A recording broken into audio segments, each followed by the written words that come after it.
Alright. Hi everyone. Good evening. It's been a while. Or, well, maybe a better expression would be it's been a minute.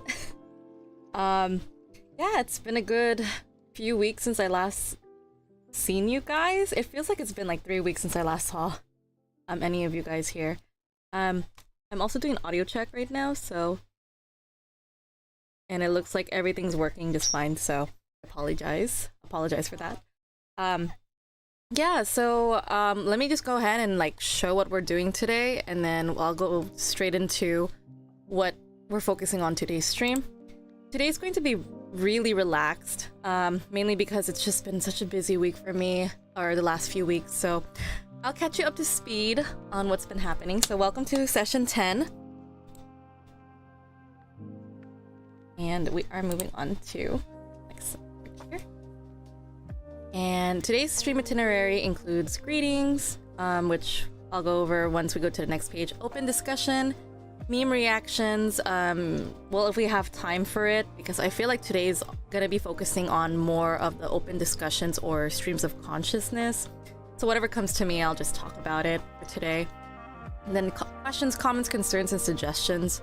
I originally had a different theme for today, but I wasn't able to finish it at the time, so I'm pushing it to next week. So that's what's happening. Alright, so greetings. If it's your first time here, my name is Hana. You can call me Teacher Hana or Professor Hana, whichever, I don't care.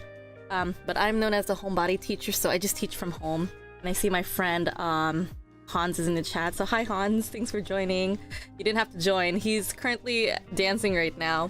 I'll jump into that in a moment, because that's kind of the reason why I've been away for some time.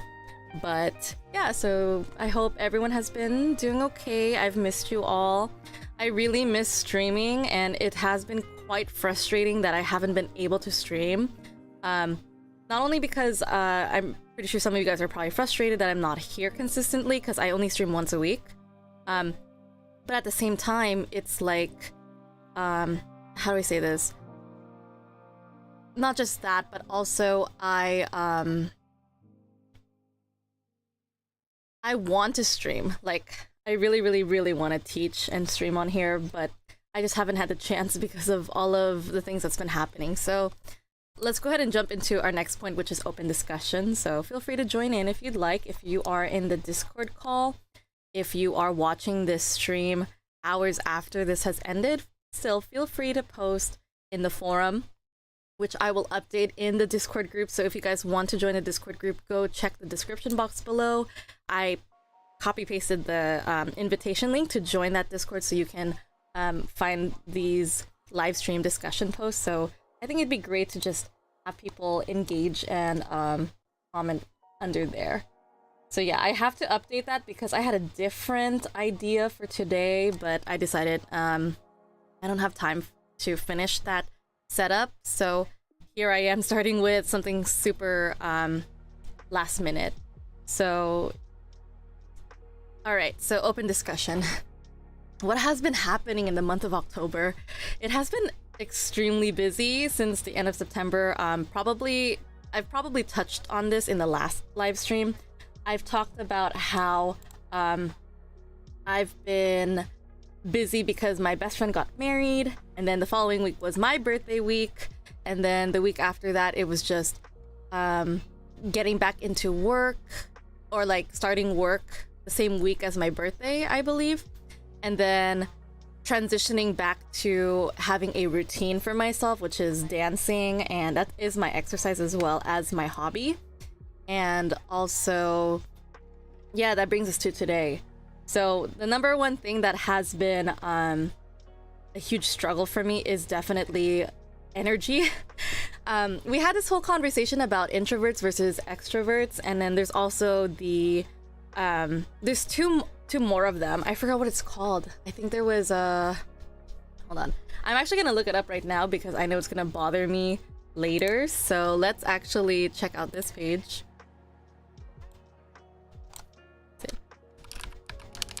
Introvert versus extrovert.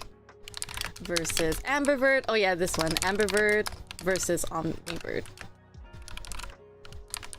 So let's talk about this topic today because I love talking about ambiverts and omniverts and also introvert and extrovert. I don't know how to say it, but I know for a fact that I am an omnivert. I tend to mix these two a lot, but let's first identify the differences between these two. But again, let me just backtrack one more step. Introvert is someone who prefers to be alone. They recharge by themselves. They enjoy their aloneness. So for me, I am an introvert and I prefer to gather my energy by myself. So a lot of the times I will go to a social events, but I need a lot of downtime for myself because I start dissociating, or a lot of my friends might notice that oh yeah, I should probably take off my glasses because it's like reflecting really hard, heavily. I withdraw a lot from social activities when I feel like my social battery is really, really low. A lot of my friends are slowly starting to notice it, maybe, I'm not sure. But yes, when I feel overstimulated or if I feel overwhelmed, I will start to withdraw from people. I will probably be on my phone a lot. And that's basically my way of saying here's a bubble around me. You can bother me, but if I go back and look at my phone more often, that's probably a sign to say she needs her time to herself. Because I need that downtime to just relax and gather my energy levels again. Because being outside where I'm being social for too long is actually, it's mentally and emotionally taxing on me because I can't be in an environment where there's too much stimulants with like external interactions. But yeah, anyways, let's talk about ambiverts and omniverts. So what is the difference between these two? We're going to look at simply psychology. So first, let's talk about ambiverts. So an ambivert is someone who exhibits a trait of both introversion and extroversion and can feel comfortable in social or solitary settings. An omnivert, on the other hand, fluctuates between introverted and extroverted behavior depending on the situation or mood, displaying a wider range of adaptability. So I am not an ambivert because based on like what I saw previously and also in this explanation, I think they might touch more on ambiverts. The TLDR for ambiverts are, sorry, not ambiverts, ambiverts. The TLDR, which stands for too long didn't read, ambiverts are able to mix both introvert and extrovert personalities, and it's just you blend into one thing, I think, is the case. So that's basically the shorthand of saying things, whereas omniverts is that in certain situations, they show more tendency to be more extroverted and they show more tendency to be more introverted. So it just depends on the mood and the situation you're in. So for my case, I am an omnivert. So usually when I am like dancing, when I'm teaching, I have a very, very big extroverted social personality. But once I am in a room with people, like let's say we go to a party, there's no dancing involved or karaoke or something, I will most likely be on my phone the whole time, or I might be in a different room by myself in a very solitary setting. That's my introversions coming in. And that usually happens when I feel a bit overwhelmed or when I feel like my social battery is draining. I know some people might mistake that and say, oh, like, you know, Hannah is probably bored, she's on her phone. Well, if I was bored, then I wouldn't be in the same room as them. Oh, well, not the same room as them. I wouldn't have shown up in the first place because I know what I'm getting myself into, right? So I'm just saying this as an adult, given how well I know myself.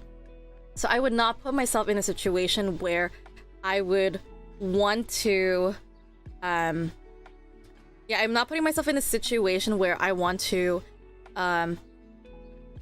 make myself feel uncomfortable because I'm in this stage in my life where I don't want to be in uncomfortable settings and force myself to be there. I don't want to do that anymore for myself. So I will not go if I don't want to go. But yeah, that's something to know. And also my mood tells you as well. If I'm snippy, snappy, or if I'm giving very short responses and I'm not smiling at you, that's another way to show that I am rude, you know? But usually I don't do that. I just smile at people and then I go back on my phone. And that's just usually a sign of just withdrawing, because I don't want to be, I don't want to be a part of this current situation if I feel overly stimulated. Yeah. So, here, let's see. I'm gonna just go ahead and read the actual definition here. And I also noticed that Han said, I'm taking a rest night. Oh yeah, that's me today, but technically I'm pushing myself out of my boundaries a little bit just to have this stream because I just miss you guys.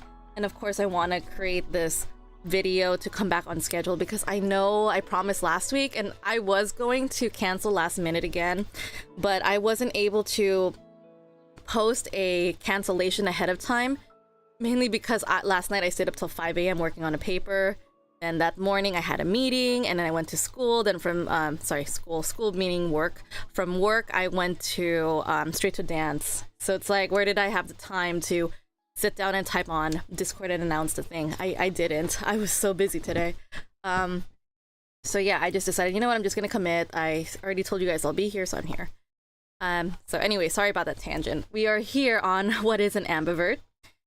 An ambivert personality is when someone has traits that do not fit in extremes of the introvert-extrovert personality spectrum. Instead, ambiverts exist somewhere in the middle, balancing both features. So an ambivert can possess both introverted and extroverted traits depending on the circumstance they find themselves in. So for example, ambiverts may find engaging with others in social situations easy, highlighting their extroverted qualities. However, they may also need to retire from the event to recharge their social batteries alone, displaying more introverted attributes. Moreover, ambiverts' unique ability to tap into particular personality traits in certain situations makes them highly adaptable. This flexibility means that they have diverse characteristics that can bring balance to a group. Ambiverts have a natural aptitude for understanding how both introverts and extroverts may feel and may act as an equalizer for the two personality types. If you feel you are not quite an extrovert or an introvert, you may fit into this personality type. Here are some signs that you are an ambivert.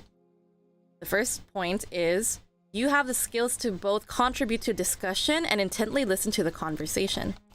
You find the same level of comfort at a large social gathering as you would if you were alone in your room. Managing your actions to suit the energy of a specific friend or scenario comes easily to you. You might find yourself doing behaviors like starting up conversations after long pauses to keep the group dynamic flowing smoothly. And you prefer to have meaningful conversations with others but can still engage in small talk. So for me, I see some points are kind of there for myself, but I don't know. I feel like when it comes to being in a room with people, it's not the same as being by myself. I feel like I have to keep my guard up a little bit because I just can't be myself in that situation. Whereas when I'm by myself, I'm just like totally relaxed. I think for me, the only exception is if I'm in a large social gathering, if it's with the people I trust and I know them and like they're like my best friends, then that's a different story. That's easy for me to do. Okay, so what is an omnivert? So an omnivert is also an individual whose traits do not fit into either end of the introvert-extrovert personality spectrum. Omniverts have signs of both extroversion and introversion. Sorry, I'm stuttering over my words. However, they do not exist between the two extremes or portray both personalities at the same time. So instead, omniverts can wholly tap into their personality, meaning they can fully embody the traits of an introvert and extrovert as if they were solely that personality at different times. From one day to the next, an omnivert may present themselves differently, jumping around on the personality spectrum. Omniverts cannot completely be pinpointed on the extroversion spectrum because of this trait. Instead, the presentation of this personality will depend on their social setting, who they are speaking to, and what kind of situation they encounter. The tendency for omniverts to abruptly switch their extroversion traits makes it hard to identify this personality type. For example, an omnivert may be social and quiet, brave and reserved simultaneously, making them hard to gauge. Here are some signs to tell if you're an omnivert. You often find that your moods or personality traits can quickly change. Around particular people, you may find yourself acting more reserved or outgoing than when you are with other groups. You find that though you can be social, you still need and value your alone time. Sometimes you feel the urge to back out of plans that you were once really excited for, and you feel the need to read a social situation before you can engage with others. So I feel all of this for myself, because I kind of notice whenever I'm making plans with people, from one moment I'm like, yes, I'm excited, I want to do this, and then maybe give it a couple hours, I'm like, I kind of want to cancel. Why did I make myself do this? So I start to regret it, but then, you know, I don't flake on my friends, not unless I feel like, oh, my social battery is really drained, then I wouldn't do it, you know? So yeah, I'm just chilling. I would just say to them, I wouldn't say chilling. I would just I would be honest and tell my friends if I'm not really feeling it. I would say, hey, I just want to be honest with you and say that my social battery's drained. I've been doing a lot, so is it okay if we can I can't remember the expression that we used in the past. Come on. It's just it's been a long day for me. I'm having a lot of brain fog in my head right now, so I can't remember the expression. I think it's rain check. There you go. Can we have a rain check? So that basically means, can we reschedule the hangout for another time? So that's kind of common for me in terms of if it's really, really bad, I would request for a rain check from a friend or let them know. But in most cases, I don't usually cancel last minute with my friends because we barely have time to see each other in the first place. And if you guys are all adults, you will understand very quickly that it's really hard to schedule with friends. So I try not to cancel unless it's really, really necessary for myself. So yeah, we have, let's see.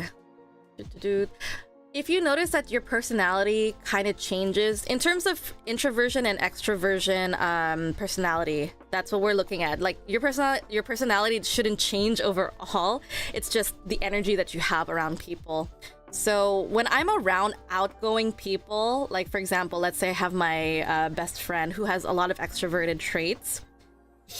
I would always be quiet around him. I would be a little bit more reserved.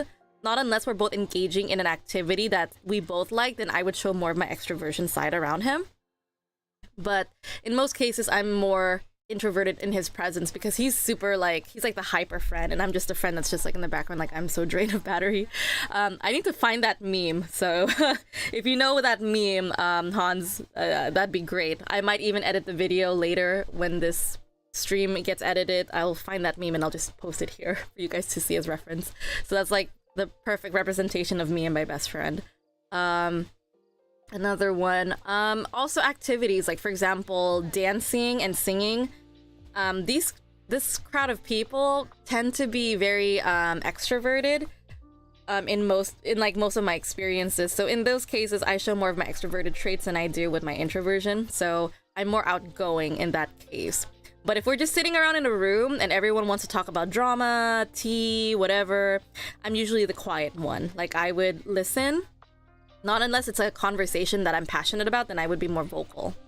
Of course, and then for me, I really value my alone time. A lot of my friends wonder oh, why do you like to shut yourself in? It's because this is how I recharge a lot of the time. Sometimes I would prefer that if my friends didn't make any plans, I would prefer to be alone because I just need to recharge, considering I've been showing more of my extroverted traits, doing all of my passions recently. So I noticed my passions are all extroverted activities. There's singing, and singing requires that I need to sing in front of an audience and performances. Dancing, that is the same as well. And then teaching as well, where I'm streaming to you guys. I see there's 3 people here, so hello. I need to show more of my extroverted side here for entertainment, because if I'm just really quiet and I don't really come across as interesting, I would assume. Not unless you are lucky. I wanted to reference this bassist. I forgot his name on YouTube. Oh gosh. But yeah, he has a charm to him, even though he's an introvert, and you can tell he's an introvert. Davey 504, I think is what he's called. Yeah, Davey 504, the one who slaps bass all the time. He's an introvert for sure, on stream too, and he has a certain charm to him, which is amazing because it's hard to be charming when you're an introvert. Also, he already touched on this already, which is backing out on plans that you were once really excited for. For me, it's the same day. It just takes a couple hours apart and I might actually change my mood on it. So, yeah. And then you feel the need to read a social situation before you can engage with others. I kind of noticed this about myself when it comes to Discord groups. I'm in multiple Discord groups, and sometimes before I jump into a call or in a discussion, I read the vibe first before I say anything, or I just jump in and change topic. I don't know. It just depends. Also, thanks, Hans, when you said rain check. Differences in communication. So ambiverts may encounter some anxieties while public speaking. However, speaking with others is not impossible. Instead, their extroverted and introverted traits might even give them more of an advantage in communicating with others.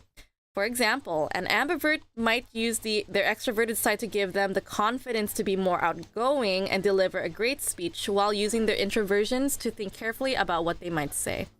Omniverts, on the other hand, have the potential to be either excellent communicators or very poor speakers. Depending on the situation, an omnivert might feel more introverted and might feel fear at the thought of speaking with others. In others, they may excel and dominate their conversations. It solely depends on how the omnivert may be feeling. Differences in emotional stability.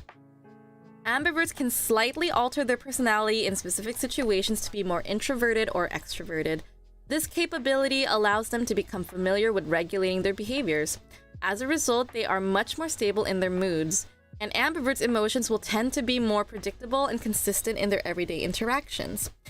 An omnivert is much less reliable. Since they move throughout the personality spectrum depending on the situation, omniverts are more likely to be considered temperamental by those around them. An omnivert might quickly change their moods, making it difficult to understand their emotions, which is very true about me, and I hate that so much. So, omniverts are unpredictable because it's just, again, if you know the person really well, you can kind of predict how they'll react to a situation. But again, it just depends on the omnivert's personality. But yeah. An omnivert might quickly change their moods, making it difficult to understand their emotions. Differences in friendships. An ambivert will tend to have a solid friend group. Since they are in the middle of the personality spectrum, they have the ability to be empathetic and understanding with others. As a result, ambivert can provide balance among their friends. This makes an ambivert a valuable resource for the social dynamic. Moreover, this ability might allow ambiverts to create deeper bonds with those they interact with. Omniverts will tend to be sociable and engage with others. However, they do not choose to present this social nature to everyone they encounter. An omnivert might be more particular with who they feel they can get more extroverted. Typically, they will be more outgoing around more introverted individuals. All right, so we kind of have an idea on ambiverts and omniverts. So hopefully, if one of you guys are one or the other, you can kind of see. There's more information here, like differences in MBI type and benefits and challenges. I will just copy paste this link under the forum for today's live stream because I don't think I'll be covering all of them. I just wanted to have a good understanding what is an omnivert and an ambivert.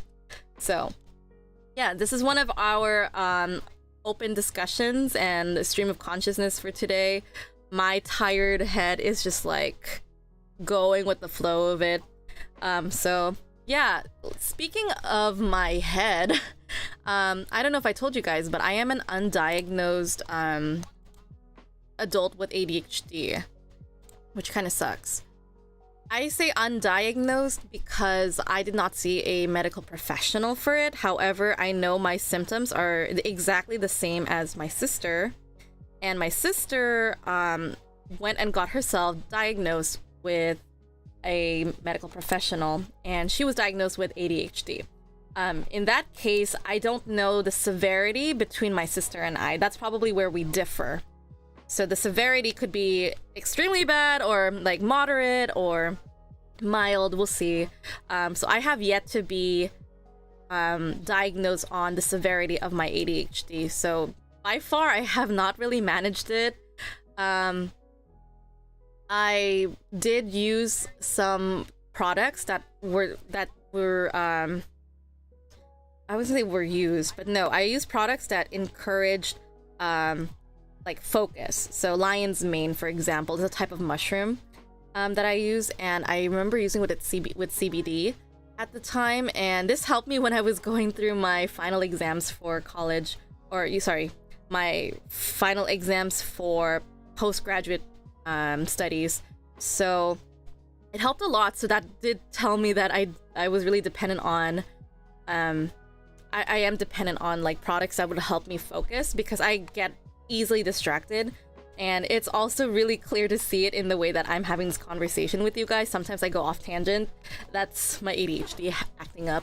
So the lack of organization tends to happen for me, unfortunately. But anyways, we're gonna segue to why we're having this topic about ADHD. The topic is mainly going to touch on, there's this advertisement that I'm seeing on YouTube. Sorry, not YouTube, on Instagram. I don't know if you guys heard about it. It's called Everyday Coffee. Oh, not Everyday Coffee, Everyday Dose. That's what it's called. It's a type of coffee that is an alternative to caffeine. So basically, they incorporate like mushrooms.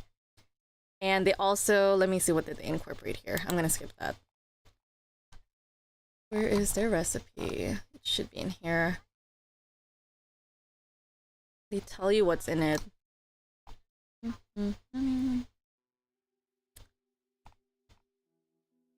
Oh, here it is. I found it.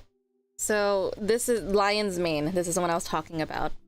So it's your brain's BFF. It supports memory, focus, and nerve regeneration. Also benefits gut health.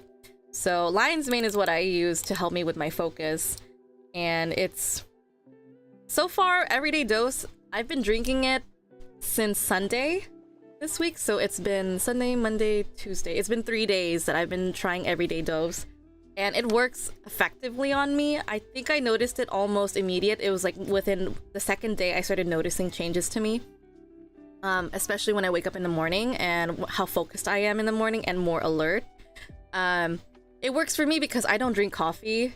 So that's probably why it's effective on me, but every person is different, so it may not be effective as well to you, but it is a long-term commitment. So for myself, I've been told from the instructions it's up to 4 months you'll see significant changes. But again, it's different for everyone. But they said usually by the 4th month you'll see a lot of changes to your body and maybe how alert you are in your brain, etc. But yeah, I'm gonna segue back to the ingredients. So notice that tangent right there. We have chaga, which is an antioxidant champion, boosts immunity and reduces inflammation, which is awesome because I don't know if you guys know, but I have psoriasis. Psoriasis is basically a mutation, or should I say mutation? I would say it's more of a disorder. It's a disorder of my skin where it has difficulty regenerating my skin. And it's attacking itself, I believe. So in that case, I have to take a maintenance medication once a month. Speaking of which, I missed my dosage yesterday. I need to do that. I knew I was forgetting something. So I need to take my maintenance tomorrow. And basically, my immune system is not really good because of my psoriasis. And also, if I get stressed, or if the weather changes drastically, I have a tendency to flare up. But since I am on medication for my psoriasis maintenance, I haven't been flaring up that much, which is great. It is super uncomfortable. It's itchy. It's flaky. You bleed too, unfortunately. So yeah, it's important for me to boost my immune system because my psoriasis kills it. So it reduces inflammation, which is awesome. So this is why I got Everyday Doses, because these benefits are super good for me and what I have with my health. Next, we have coffee extract. So they got rid of the jitterness of coffee. So it has less caffeine is what they're saying. So it's low acidity extract for an optimal caffeine dose. It's 45 milligrams in taste without upsetting your gut or adrenals or adrenals. How would you say that word? But yeah, it's it's effective for me. I do feel alert and focused. And of course, when I make this coffee for myself, it just tastes exactly the same as coffee for me. Maybe it's because I'm not experienced with different kinds of coffee, so I can't taste the difference. But I just, when I drink this, I'm like, it's just plain old coffee to me, at least. So I apologize to the coffee fanatics who know their coffee really well. Collagen protein, so from the Greek for glue, keep yourself together with healthier skin, hair, nails, joints, and bones, which is always good. Collagen is great. I definitely need that. My psoriasis, unfortunately, doesn't just affect my skin.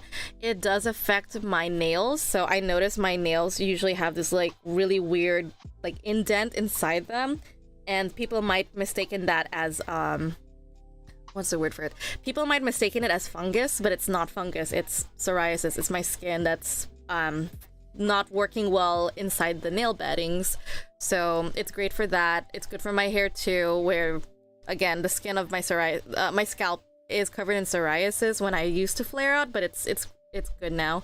And joints too. So I know psoriasis can get worse for people. Some people can actually have psoriasis on their joints, unfortunately, and that is the worst case possible, or the worst case scenario. I actually had a friend who unfortunately had arthritic psoriasis, which prevented him from walking when he was not taking any medication. So yeah, it's really bad. So it's really important for me to keep myself healthy when I'm when I'm taking anything that's related to improving my immune system and whatever is affected by psoriasis.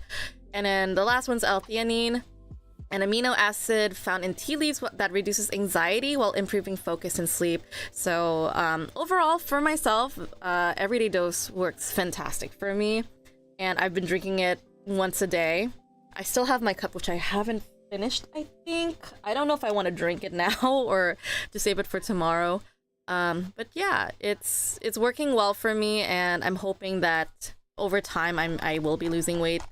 There was a competitor for these alternative coffees, and I think it was called like Rise, R-Y-Z-E, or Rise. And I know they're also exploding on TikTok and Instagram, where they're saying like, oh yeah, we help you lose weight over time by getting rid of your gut inflammation. Everyday Dose does the same thing too, which is why I leaned more towards Everyday Dose.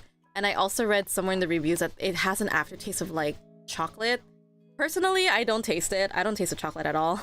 But you can add chocolate to it so you can have some sort of like mocha flavor, I suppose. Maybe I'm wrong. I apologize. But yeah, it's great. I'm losing my bloating and or no acid reflux, which is great. But I am kind of, maybe it's just me, I don't know. But I have a very active stomach lately. Sometimes I have tummy aches. Maybe that's because it's cleansing my gut or my stomach, which hopefully it is. I think it is, or at least I hope and think it is, or believe it is. But yeah, I've noticed my stomach is actually getting flatter, which is awesome. I'm not as bloated as I was 3 days ago. So I've been on it for 3 days. I'm gonna still keep counting and still try to drink Everyday Dose every day. But yeah, it's working well for me. I'm not sponsored by Everyday Dose, but if they do, cool, please sponsor me. I'm hoping to buy the matcha one in the future, but this has been really good for me. Don't know if it'll help you guys. I know that they were saying that this is really good for people who have ADHD, so yeah, I recommend if you have ADHD, this might help. It just might. Yeah, so that's my second off-tangent conversation for today in terms of coffee, Everyday Dose. So this was something I started this past week as well. So I've been meaning to do this because my goal is to lose weight and slim down a little bit and also get rid of my gut inflammation. So yeah, I just wanted to feel good and look good. I've been wanting to do that for some time now. Okay, so speaking of feeling good and losing more weight, we can segue into dancing. So why I've been really busy these last few weeks other than just like having family over, family drama, which is who doesn't have family drama, birthday celebrations and weddings, big events. Um, Other than that, I've returned to the dancing scene. So for those of you guys who haven't seen my previous videos, I am a social or ballroom dancer. So I've learned all types of social or couple dances. So I know swing dances like West Coast swing, Lindy Hop, a little bit of East Coast, not a lot. I do ballroom dances like foxtrot, waltz, Venus waltz, rumba. I'm trying to think of more. I learned about two-step, nightclub, bolero a little bit. I think that I covered most of it. And then American tango as well. And then I also do Argentine tango, and I do Latin dances like bachata, salsa, and cha-cha. So like I'm very active in all of these dance types, and I'm learning all of them simultaneously, which is probably the worst thing you could do to someone, because what happens is if you are a newbie, let's say you are an officially newbie, right? So in your case, if you're learning multiple dances, you're gonna feel very overwhelmed because each dance has their respective styles, right? So the connection, what I mean is that if you were to, let's say, follow someone or lead someone, you can feel some sort of tension or energy moving you around, and that connection is important in dance, especially if you're doing like a couple dance. So in that case, each dance is different and you feel overwhelmed very easily. Sorry, I'm kind of losing my point of where I was going with this. But that's how it started for me. But since I've always wanted to dance when I was 15, maybe even earlier, like when I was super young, I enjoyed singing and dancing, but I was discouraged as a dancer, so I never believed I was capable of becoming a good dancer until now. But yeah, I just decided at the age of 15, I was introduced to a game called, I think it was Princess Debut was what it's called. It's a game where on the DS where it's like an Otome game. So Otome games are basically like a romance Sims kind of game, and you make choices to get the character that you want your character to fall in love with. And long story short, it was like an introduction to the ballroom scene, and that's when I fell in love with the whole idea of doing ballroom dances. So I've always wanted to learn the waltz, Vienna waltz, tango, American tango specifically, and rumba, and I think those were the four at the time. I think they also had Latin, like salsa, and not bachata. I don't think they included that. There's rumba, I think, in that game. But yeah, that was my introduction to the game when I was 15, and I told myself, oh, if one day I was allowed to learn how to dance, you know, like social dances, and find a place that offered that, I definitely want to do it. So, I found out about it in college when I first went to community college in 2000.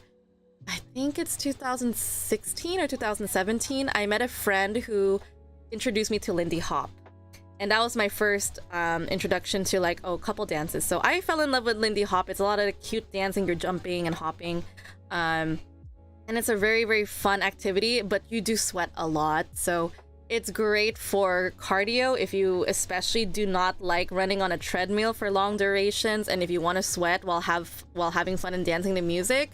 I recommend do Lindy Hop if you can.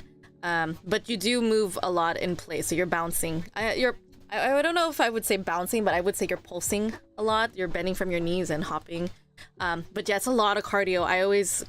Whenever I take selfies or hang out with friends there, I'm always sweating, so yeah, do Lindy Hop if you ever have a chance to. And if you actually put in the work to find a community that have social dancing, the best case is that there is one probably, but it's just a difficult find, or maybe they're just far away or whatever. In my case, where I go to for my dance studio, it's about almost 20 minutes away from my house, so the commute is a commitment for me. But I do love it. The people there are great, and I think it's like the teachers and the friends I've made there are really are are definitely one of the, or not one of the, they are the incentive to keep coming back for more, because I do love the dance, but I realize that if you don't have like a community of friends who share the same passion as you do, it's gonna be incredibly hard for you to keep coming back when it gets difficult, you know, because the more you start learning something, you can actually get frustrated if you can't get a pattern done, or if you can't feel the connection or what the teacher's asking. It can feel really frustrating if you don't have, you know, a community that supports you or connects with you, or, you know, making friends and stuff. So definitely having friends who are in the same page and expectation as you as a dancer is definitely a great incentive. And what Han said in the bottom, sorry, I'm like seeing your message late. Lindy is so high energy. Absolutely. So that's why you're sweating a lot. So yeah. So anyways, why I'm talking about dance is that recently, actually this past Sunday, was it Sunday? No, Monday, yesterday. So yesterday I tested for the highest level available at this dance studio. And the highest level is level 3, which is considered advanced or professional level. And the gap between advanced and professional is significantly huge. So advanced and professional would be like you're paying very, very close attention to the basics, and paying close attention to the small and minute details, and you want to improve on that and become, you know, professional and compete. So again, not a lot of people will go to advanced and then compete. Not everyone does that. Maybe they just want to become really good dancers. My personal goal is I want to compete. I've always wanted to compete because of that game. So that's where I'm going in this direction. And so, anyways, I auditioned for level 3. And recently my friends and I had 2 other friends too who auditioned with me. And all 3 of us made it. So we are now recognized as West Coast 3 level dancers. So that means we are capable to handle advanced level dances, and it's hard. It's very, very difficult, but it is so gratifying once we get everything, you know. It's just, we need to put in the time and practice. So the difference between level 2 and 3 is that level 3 dancers are now expected to make time to perfect what they learned from their dance instructor. So the dance instructor expects you that you know and that you have practiced what they taught you in class. So that is the expectation of getting into advanced, is that you actually make the time to work on those skills outside of class. Whereas in level 2, you get the opportunity to practice level 2 skills during social dancing. You don't have to go so far and get a, let's say, you don't have to get a private lesson. And which is the same as, you know, learning languages, where I always tell my students that if you want to improve in English, and if you want to become better as an English, let's say, advanced English speaker, or becoming a fluent English speaker, you need to talk to native speakers at that point, because the only way to go up is to talk to people who know how to speak the language that you're trying to learn. So in the advanced dance, I'm actually seeking private lessons now, because I need to fix what I haven't fixed in the past before, and my dance instructors, they notice right away like what I need to fix. So it's been awesome. I had my lesson today actually, and my dance instructor he's crazy good. There's videos about him on YouTube, so it's incredible how incredibly lucky we are. We have dance instructors who are actually, you know, I guess we could say they're famous. They're well known in the swing community. So if you look them up on YouTube, you'll find them there. And there are dance instructors in the studio that I go to, and that's such an amazing opportunity to learn from these experts.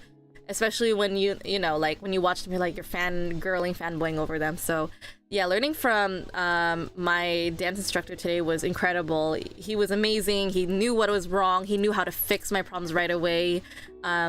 I got a lot of praises from him too, which made me feel like, oh my god, this is amazing. Like I feel I don't know. See, I'm a mess of words, because it was just a great experience. And it's been an incredible journey, because when I sit down and think about it, I've just learned West Coast swing 5 months ago. I just started consistently committing to West Coast Swing 5 months ago, where I initially did not like. Sorry, I'm trying to find my words. Initially, I did not like West Coast Swing. I didn't like it because I was committed to Lindy Hop at the time, and I thought that I'm gonna give an example. So Lindy Hop is a sideway step motion, so it's like a little jump when you're moving left and right. Whereas West Coast Swing is more forward and backwards kind of motion. But in Lindy Hop, you're bouncing. There's a little bit of pulsing when you're moving. So there's a little bounce in it, a little bit. Whereas West Coast is very smooth, so it's very like you're gliding on the floor. Like all of your energy is going to the floor. So you need to get rid of that energy when you're switching between them, because they're two different dances, even though they're the same umbrella, if you will. So yeah, it's really hard to make that boundary to set them apart, especially if you've been in one dance for too long and your brain and your body is trying to commit making that what's it called, that separation. For me, it took at least a month to make that separation between Lindy Hop and West Coast Swing. But again, I just trusted the process. I came 4 times a week, where I had one day that was committed to West Coast and one day committed to Lindy. That kind of helped me make that separation, was knowing that these 2 days are not going to melt together. But now that I've been dancing for like 5 months, I'm able to do the same dances, so I can do West Coast Swing and Lindy Hop on the same day, and I will not mix them up, which I feel great about, because like now that shows me that I've definitely created that boundary for them. Anyways, sorry for that tangent. We're going back to West Coast Swing. So with West Coast Swing, there is an event called Jack and Jill that's coming up this upcoming weekend at a hotel. And what's great is that 5 months ago, the first time I went to Jack and Jill was actually the day I came and committed to learning West Coast Swing. I came to Jack and Jill because some of my friends were like, oh, we'll go there, or I heard the news about it from the ballroom that I was at. So I thought to myself, you know what, I'll just go for fun and see if I like it. I'm just gonna try. I was not expecting to make any friends there, so I just still went. But I knew one of my friends was there, and she was the one that got me into West Coast Swing. And I give so much credit to this person because they are incredible, and yeah, they changed my life for the better. Honestly, my life would be so different without them, and I thank God that I am committed to social dancing as an exercise and hobby, because it's been so good for me. It's good for my dose, which is dopamine, oxytocin, serotonin, and endorphins. It's definitely hitting all of those in those feel-good vibes in my brain. And I'm also losing weight in the process too. So honestly, very, very grateful for this person. And through this person, I met more friends from them. So yeah. It's just gonna be really cool because the first time I went to Jack and Jill, I didn't participate in the newbie or the newcomer competition, which was free at the time. And I just observed because I was just like, I'll just watch and cheer people on, because why not? And it looked really fun watching them. So this time around, I am gonna compete, not as a newcomer, but a step higher, which is the novice division. So newcomer and novice are basically the same expectations. The only difference is that newcomer is like someone who probably they're really, really new to West Coast Swing, and they wanted to get an experience for what it feels like to compete. So these are usually people who are first-timers, who've never done dancing competitions before. This is what they would do first. And it's for the experience, for the most part. That's what it is, for the experience. However, I don't want to do it for the experience. I'm doing it for the points, which is a thing here. So newcomers do get points, but the points don't qualify to the international, what is it called? What do they call it? I think it's WCDS or something. I need to double check that. Give me 1 second. I'm gonna check what it was called. Oh no, I shouldn't do that. Oopsies, don't do that.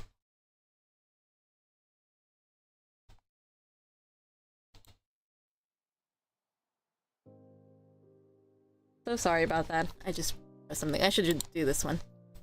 So, WCDC. I think that's what it's called, WCDC.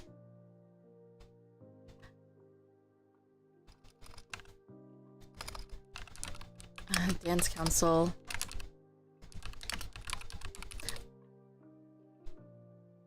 Here it is, the World Swing Dance Council. This is what I was saying.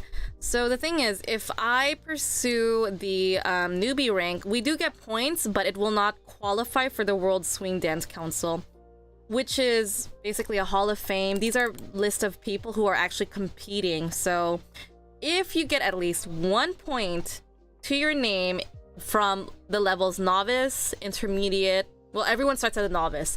So if you compete under the novice division, by just 1 point, you are listed under the World Swing Dance Council. So that means internationally, you are recognized as a competitor, which is awesome. So I am trying to work my way up so I can actually go under pro or advanced, maybe someday, maybe in the next 5 years or so.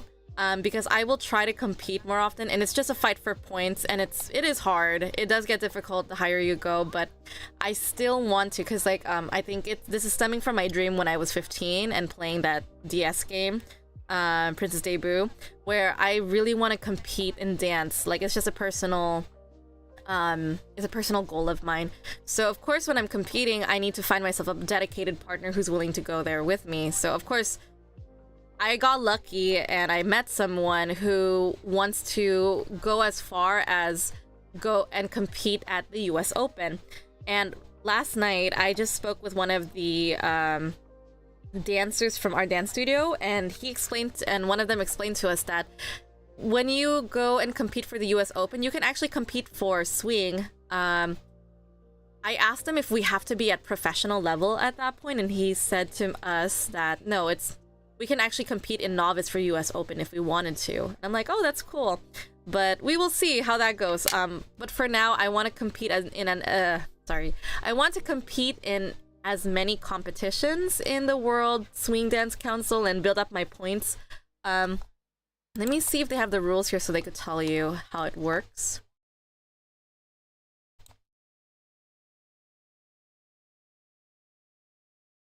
So notice here, Jack and Jill is a huge contest. There's a lot of Jack and Jill contests that are that go here. Sorry, not go here. Jack and Jill is West Coast Swing. So I know they have Lindy Hop, and I keep forgetting what it's called. They have a different name for it, but I think Lindy Hop would also be under the World Swing Dance Council. Let me check the info.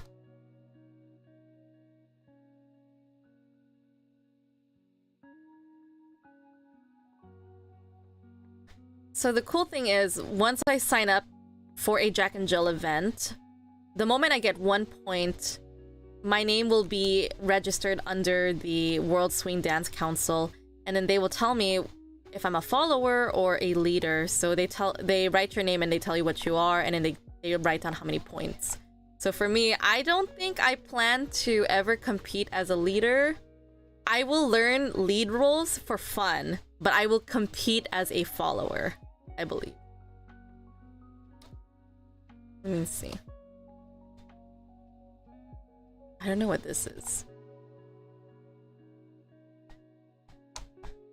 I just want to see the point system. They said here. Oh, here it is. Kind of. Oh no, this is the one my friend was telling me about. This is different. That's not what I was looking for. What is the point system?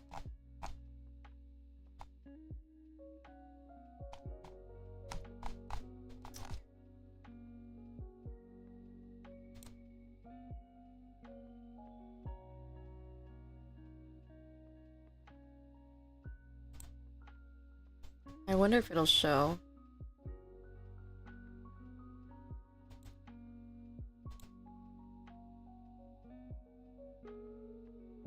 Let's see if I can find it.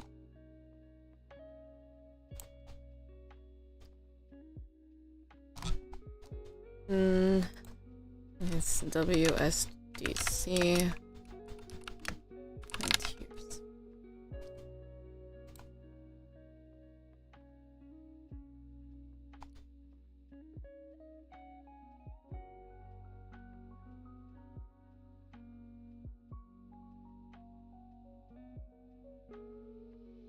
Oh, here it is.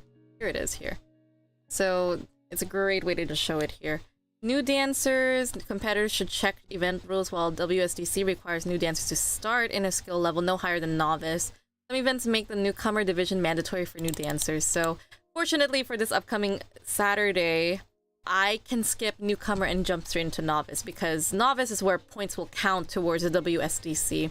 So novice is the first category that all dancers must pass through to demonstrate their basic dance skills. So I took private lessons today with an amazing dance instructor, and they really nailed it down to me. They're like saying, you really need to know your basics, your foundation, and they always tell me to remember the 3 T's for a novice. It's timing, technique, and teamwork. And yeah, it's just here, first novice is a first category that all dancers must pass through to demonstrate their basic dance skills. So allowed to move up with 16 plus novice points. And then here, oh, what is this one? Newcomer. What's this one? Required to move up with 30 plus novice points. Is this the difference? Let me see it. Oh, allowed. So a dancer has the option to move up as rapidly as their desire and their skill points allow. Required dancers who reach these points milestones are required to move up. The intent is to flow diagram is to encourage excellent dancers who are undecided and inform them that they must advance to the next level. Okay. So if I want to, I can just be at level 16. If I want to really push myself, I can go to level 2 intermediate and I can compete here. But of course, I'll probably not win a lot in the intermediate because there are a lot of amazing dancers in West Coast Swing. That's me just being a little too optimistic. But I mean, again, if I was a novice and I got 16, I probably would go in intermediate just because I want more experience for myself. But that would also require me to be an excellent follower at that point, because I learned that if I am to go into intermediate, I can actually bring down my leaders if I'm not doing well. If I'm, like, for example, if we're doing a strictly swing, I think is what it's called. That means it's a couple competition. So I can bring down my leader if I'm not a really good follower. So I would probably go up to intermediate if I feel a bit more confident in myself and I have all of my technique down. But I definitely want to do it for more experience. So once I am mass 30, I must be an intermediate. And then again, it's just if ever, then you move up and move up, move up. Yeah. So it's crazy to see this tier. Where will I be happy? I think where I'll be happy is if I can at least be advanced, that's great. I will be happy with that. If I can make it to All-Star and Champion one day, that would be awesome. That would be like the pinnacle of my life and my existence as a dancer. But yeah, we'll see. That's being overly too optimistic. Yeah. So now we know the rules here.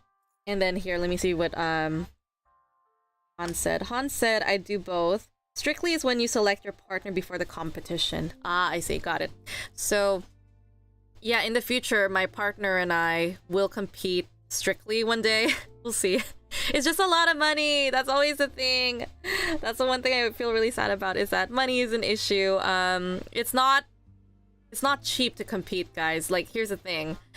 You have to pay for registration to compete, number one, which is like maybe $25 ranging up. And then on top of that, you have to pay for either the day of, if the event allows you to pay the day of, and it's usually a full day schedule, and that's usually expensive. Or they they make it a requirement you have to buy the full weekend pass. So for example, this upcoming weekend, the event starts on Thursday night, and then it's gonna last up until Sunday. So I have to pay for the weekend price, and I asked my dance instructor about it, and they said if you are going to compete in the Jack and Jill Halloween event, just know you have to pay for the weekend pass in order to compete. So that's like, I'll give you the numbers. It's like 150 to 200 range. So you're paying $200 on top of competing for like 25 up to maybe 50 or 60. I don't know, depends on the event.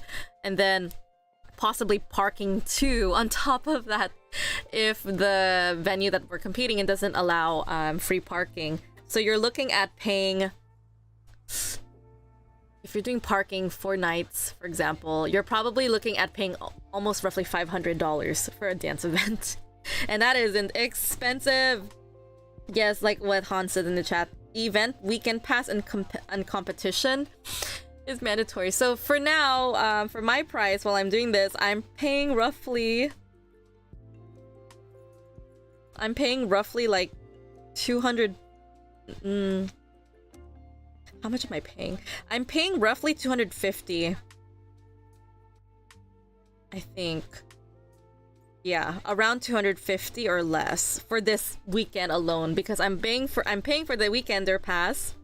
I already paid for my competition, which was like my registration, which was $25, and then I'm paying for parking, where my friends and I are all like trying to squeeze in one car, going back and forth between a neighborhood where we all parked, and then going to the venue and just paying for that car's parking, and we're splitting the price together. So I'm looking at paying roughly 250 this weekend, and it's crazy. Okay, so Han says if you win, you can get enough money for your competition prize. That's if you win. Oh my god. I don't know if they're giving like prizes for novice in terms of cash prize, but I heard that the rules for point system is different. So this is how my friend explained it to me. There's tiers for the point award system. So what they mean by competitors, it's like how many people are present. And for the event that we're for the event that I'm going to, it's per role. So per role means like there might be maybe 11 to 19, let's say, for example, maybe 19 leaders registered to compete, but then 80 to 129 followers decided to compete. So whoever is in first place for leaders, it'll be 6. But for the followers, whoever gets first place gets 20 points right away. Yeah, which is kind of crazy. So it just really depends on like the bigger the crowd, the higher the points. But the less the crowd, the less points, you know. Sorry. Han said hoping tier +3. I'm hoping for that too. I think last Jack and Jill, when I was there for the summer, I think it was a tier 3. Actually, I don't know. I don't want to say. Never mind. Because I don't know the numbers for the novice division or any of them. So there's that. I'm thinking. So yeah, the more people who participate to compete, the greater or the bigger the first place prizes for that role or the strictly couple. But yeah, I'm also hoping we probably might have more. So I'm praying we get like maybe tier 4 for competitors. So for followers, if there's up to between 40 to 79 range of people who are competing, it'd be nice to get 15 points right away. So if I get 15 points, I'm not gonna win first place. I'm just saying that out there. I already know I'm not going to. Because the reason why I'm saying that is because I have friends who told me that a lot of the times they are really, really good followers and leaders, and they've been staying in the novice division because look at that jump, guys. 16 to 30. They might even have like maybe 17 and then you get pushed up or whatever. I do know that they are giving points maybe in the top 5 or top 10, depending on, again, on how many people are there. So you can get up to 5th place, I believe. So I would be happy. Sorry, excuse me. I would just be happy if I can get at least 1 point. That's all I want. So even if I don't get placed in the top 5, I don't care. Just give me 1 point. I want to be on the World Swing Dance Council. That's all I want, for real. And then here, get T5, tier 5, and instantly get intermediate with 2nd place. That is wild. Yeah, can you imagine? if there were competitors, if you are competing. Oh yeah, I see it. So if you are competing with 180 to 129 competitors for a leader or follower, first place alone, you can jump already into intermediate, and you can also be pushed up to advanced. Oh wait, no, not yet. Never mind. You can't. Oh wait, yeah, you can. You can go from novice and be pushed up to intermediate right away. Yeah, that is so crazy. Sorry, I'm just having like a brain fog moment. But again, here you can see, I'm hoping we have a tier 3 for the competition. So they said here, if we have at least 20 to 39 competitors, first place gets 10, but you can get 1 point up to 12th place, which is awesome. I want to be in the top 12. Just give me 1 point. That's all I care about. I won't let that down. But yeah, but again, the more the merrier, and you can increase how many points you can get up to 15. And they stop it at 15, it seems. So that's awesome. That is my goal. Just get me on the list. Give me 1 point. It's a bare minimum. My hope is I do want to get first place, but realistically, I don't think it's gonna happen with where I stand. I'm being a little too optimistic with myself because I know that my confidence is high, knowing that I jumped from level 2 to level 3 as a West Coast swing dancer after dancing for 5 months only. And I've been coming 4 times a week, and like I'm doing different dance styles, which is improving my it's improving my not technique. It's improving my connection and my dance style with West Coast swing. So just going 4 times a week has definitely made me a faster and like a fast learner, but also very like I'm a really good follower now in terms of responding to connections. But again, what will kill me, and I already know this, what will kill me in West Coast swing is technique, which is if you're in a novice division, they want to look at really, really clean technique. And I'm just gonna rant for a second and just say, the way judges will judge you is that you're gonna be in a room of like all the other competitors in the novice division, for example, and you will dance with one partner for one song, then switch to another partner, dance one song, switch again, and dance with a third partner for one song. Okay? So you are rotating with different partners. So if you have a leader who's not... So I'm a follower.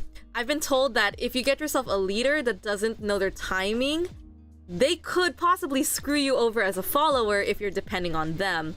So I was told as a follower is that since I can actually manipulate timing, I can just slow down in my movements until I can find 1, 3, 5, or 7. Because, you know, like in basic dancing, you have like, there's an 8-step count and there's a 6-step count. I just have to find the odd number or find the downbeat. And I'm fortunate enough that I have experience to find them really well. Thank you, show choir, for that, and also my musical background, that I could find them easily. So I have no problem at all. It's just my problem was I always moved too early and I didn't sink into my like anchor steps. So that was my problem, was I always came early. But they told me it's better to come late than it is to be early. But don't let it be that you're off timing though. That's the thing. So that's the one thing I was always that I've been afraid of, and it's causing a lot of anxiety for me as a follower, is that what if I end up with a leader who's screwing me over with the timing, you know? And I'm just like, oh, what am I supposed to do there? So I kind of got a solution. I feel a bit better. I was told by, I was encouraged by everyone to dance with as many dancers, especially those who are competing in the novice. So I get a feel of who I'm dancing with. So I have to dance with all of them on Thursday and Friday.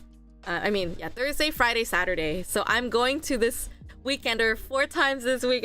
I'm gonna go crazy. It's gonna be fun, but crazy. But yeah, this has been really crazy for me. Anyways, I'm looking forward to that. I'm gonna be dressing up as your Forger from Spy Family. I got the okay from my dance instructor because I showed him a video of what I looked like in the costume. He told me at the end of the day, like, just try dancing it in a social setting and pack extra clothes if I need to for competition. And yeah, so I will wear the costume during social and get a feel for it. If I feel like it's obstructing my performance, if it's covering my lines, like for example, covering my legs, and looking at the legs for anchor steps is really important. If I don't get that, then yeah, I'm gonna miss out, and it's gonna be hard for the judges to see that too. And another thing is that with judging, oh my god, this is so frustrating. I mean, I understand why, but it's just crazy. There's like only a few panel of judges. They're like holding a clipboard and they're writing down your number and then what they see from you. So the thing is, you dance one whole song with one partner, right? They're looking around the room for, like, let's say there's 15 couples on the dance floor, right? So they make a ring, a circle, the line of dance, and what happens is the judges, they can look at you for only maybe 30, like up to 30 seconds. They look at you, they're watching your footwork, they're looking that you're making clean lines and it's great timing and stuff. If they see that you do it, good, you go to the next round. Let's say you are a good dancer, but you had a moment where you messed up in that small window, you're instantly eliminated. And it's crazy because it's like there's no redemption. You have to be perfect throughout the entire song because you don't know when they're gonna look at you. So that's anxiety right there for me, and I'm just like, oh my god. But yeah, that's where I'm like thinking I have to be perfect, and my perfectionism is spiking for me, and that's where my whole concern is going in. Yeah, so that's been on my mind this week. So other than that, I have been doing like my finishing up some paperwork, and yeah, this week has been so intense for me. And then I'm also working in LA, and the commute from LA to my house could be up to 1 hour and maybe 60 minutes or 80 minutes depending on traffic. And then the commute from LA to Irvine, from LA to Irvine, which is where my dance studio is, it's about 90 minutes. So yeah, this has been the commitment for me, and I'm always coming home tired. This is the first day I'm actually back home, to be honest with you guys. I just did my private lessons today, and then I'm resting again tomorrow. And then the madness is going to start on Thursday, which is I'm gonna be staying at the venue up until maybe 2 in the morning, go to work the next day, and then from there go back to the same venue, and then stay up till 5 in the morning, go home and rinse and repeat. Yeah, this is gonna be a nightmare of a weekend, but let's see how this goes. But yeah, pray for me. And also, yes, what Han said in the chat, you always step on your 1, 3, 5, and 7, which is always the rule of the lead. But I think overall, despite all the stress and anxiety that I feel, I also feel very excited because I've always wanted to compete, and it's finally happening for me. So my dream's coming true. I'm manifesting the passions and the dreams that younger me has always wanted, and I think that's amazing. It feels great. Even if I don't, like, again, if I don't get placed in the top 5, I'm okay with that. At the very least, just give me 1 point. I want 1 point. That's all it is. So I'm really hoping that a lot of people registered for this Halloween event, maybe tier 3 or 4. I'm praying for tier 3 and 4 for followers and leaders. So at least, even if we get up like past the top 10, at least we have 1 point if we're 12th or 15th place. That would be awesome. That's all I'm really hoping for at the very least, but I'm aiming to, like, I'm gonna be ambitious. I want first place. I really, really, really do. But if I make top 5, maybe if I get 2nd, 3rd, or 4th, or 5th, I would still be over the moon because it's my first competition. But at the very least, if I get 1 point, I will cry. I will be so happy because that's all I need to get on the World Swing Dance Council. That's all I need, and then we're good to go. Yes. Alright, so I've been talking on here for almost 90 minutes, so I wasn't expecting to talk so much in today's stream because I didn't really prepare anything. I usually have a theme going. So today's just open discussion or stream of consciousness. I just wanted to go somewhere with it. Other things to talk about today. Let me see. Let's segue back into this. Our open discussion is practically done for today. Because if I keep talking, it's gonna be God knows how long the stream will last. But yeah, I've been just thinking about what to do in the future in terms of like, okay, do I want to teach grammar lessons soon? Should I go back and do my podcast? Because I haven't done a podcast since last month, and I really miss it. So maybe I might invite my friends to do it, or maybe I might just do a solo podcast and we would have a like stream of consciousness like today. This is more of an experimental idea of it. So if you enjoyed this open discussion, this is kind of like, I might bring it back again in the future if ever I have if I get any if I'm tight on schedule again. So it's just stream of consciousness, and of course I would much prefer to have someone jump in and have a call or conversation with me in the text, or like talking in chat in YouTube or on Discord. I much prefer that, just because it's not just me talking, you know. I would probably try to save the solo talks to podcasts maybe, but podcast I much prefer to have another person there because they're a guest speaker. So yeah, I'm still trying to figure things out, but in the future I know for a fact I do want to introduce grammar and teach like maybe 1 chapter or maybe up to 5 chapters depending on the difficulty of that book. So hopefully that would fill in some time for content and also for learning English. But if you guys prefer conversationals like this, just let me know. So again, leave comments below in this video, or you can leave comments inside the forums for, let's see, where did I put it under? Live stream notes. So I have a forum called Live Stream Notes. Oh, that kind of scared me. It just glitched for a second. I have live stream notes in my Discord.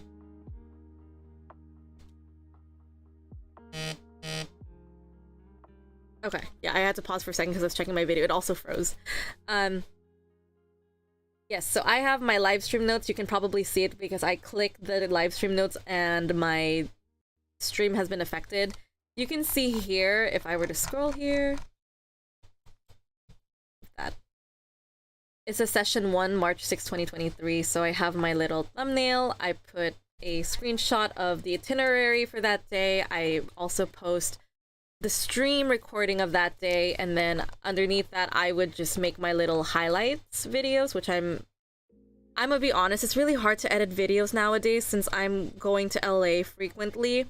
My whole day is gone, and my mornings are usually reserved for passion projects. So like I'm doing my singing lessons for myself, or I'm learning a language, or maybe I need to shift my time around and priorities. So we'll see how I need to manage my schedule in the next upcoming weeks, because it's been very, how do I say this? It's been quite a very busy month of October for me, and it went really fast for me personally. Some people have told me that October is too long for them. For me, it was really quick. It's been a very busy month for me. So I can't promise that I will be posting videos once a day, because it's actually really difficult for me to edit videos considering my schedule. So I will be reevaluating what I will be doing. It looks like I don't know if I'll be able to do like study with me streams if I'm gonna just do my singing and learning language lessons in a car ride. I don't know how I can make content off of that. But yeah, I think that's about it for today. And I'm just gonna move on here to the next slide. If you have QCCS or question, comments, and concerns or suggestions, you can always, again, you can comment in the chat on Discord, you can comment in this video, or you can also make any comments under the live stream notes in the Discord if you join in on there. So yeah, I'm gonna post the link to this video after it ends, hopefully in that, hopefully inside the forum notes before I go to sleep today, because I'm starting to feel really tired. My brain's starting to get really foggy now because it's been a long day for me. So I'm gonna go ahead and end my stream. Thank you guys for joining me. Even though if you're not here while I'm live streaming and I'm just having an alone day for myself like today, other than my friend Hans who's in the chat, so shout out to Hans, thank you for joining. I know you're tired too, but thanks for always being there for me, homie. And yeah, I think that's it for today's lesson. I'm gonna go ahead and say that I'm going live on Discord every Tuesday at 8 p.m. PST. Today was an exception because I had a private lesson, and the commute from my dance studio to my home took longer, only because I stayed behind to decompress a little bit over there because I was tired of like driving. I just needed time for myself to decompress. And you can see my future streams next Tuesday at 8 p.m. Actually, next Tuesday will be... Not next Tuesday, I'm so sorry. Next Tuesday will be cancelled because it is Halloween. And I do have plans that I will be dancing at my dance studio for Halloween with friends. So I will be celebrating Halloween, dancing the night away. So I will not be streaming next week, and I'm just gonna say it now. But I will see you in November. So the following week after. So again, I apologize. I want to just have fun on Halloween and decompress. And we'll regroup again in November. So see you guys until then. And hopefully my schedule will be more consistent. And also my social battery is gonna be more stabilized, which is basically why I talked about my energy in ambivert, omnivert, introvert, extroversion today. So it's just adjustment through all of these life changes. It's been challenging, but I'm giving myself a lot of grace, and if you guys are going through that too, give yourself a lot of grace too, because you know, life happens, and it's sometimes our bodies don't know how to react to it, or it just needs time to just get into the swing of things. So I'm giving myself a lot of grace, and I apologize if I cause any frustrations for you guys with my absence and inconsistency with live streams. So yeah, that being said, I want to wish you all a good morning, good afternoon, good evening, wherever you are in the world. I am gonna sign off for today, and I will see you in 2 weeks. So again, not next week because it's Halloween on a Tuesday, the week after in November. So yeah, see you guys next time. Good night from California, good morning wherever you are, or good afternoon if it's a day for you guys. But yeah, make sure to drink water, eat something healthy, and be safe. I wish you guys all well, and see you guys again soon. Bye.